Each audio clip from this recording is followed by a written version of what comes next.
Ka mundësi ma shpjegon pak të si Lulzim Basha, do të ti thua drejtues politik, nuk është kryetar i partisë, në KQZ është Endri Hasa.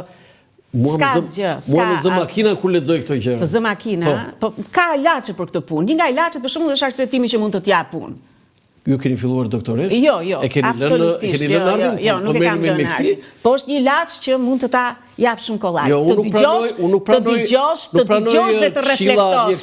Nga ata që janë mjek. Të dëgjosh edhe të reflektosh. Të dëgjosh edhe të reflektosh. Jo nga një aktore, jo nga një regjizore. Mbas 11 qershorit dhe deri sot është bërë një luftë e jashtëzakonshme nga trekëndshi i Bermudës, po të duash ta quajmë kështu, nga Rama e Berisha që pjesa e koalicionit Euroatlantik të mos ishte në zgjedhje. Ne i kemi premtuar qytetarëve që ne do të ishim në zgjedhje me çdo mënyrë dhe me çdo alternativë. Dhe padyshim që asnjë akt i ndërmarrë nga Edi Rama me Sali Berishën për ta çuar Partinë Demokratike pronë të Sali Berishës nuk do ta pengonte këtë rrugtim, sepse qytetarët duhet kishin alternativën e tyre.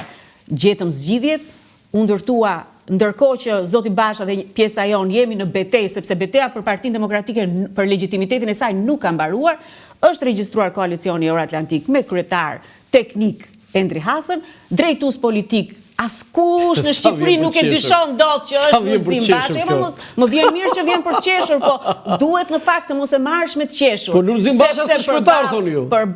Për është drejtues politik i koalicionit Euroatlantik, përballë. E qau me lot 8 vite ca në kryet. Përballë një politike 34 vjeçare të përfaqësuar me aksionerët e vet, Edi Rama dhe Sali Berisha, që duan të vazhdojnë ta mbajnë të pandryshuar skenën politike në Shqipëri, qytetarët shqiptar kanë një alternativë, koalicionin Euroatlantik.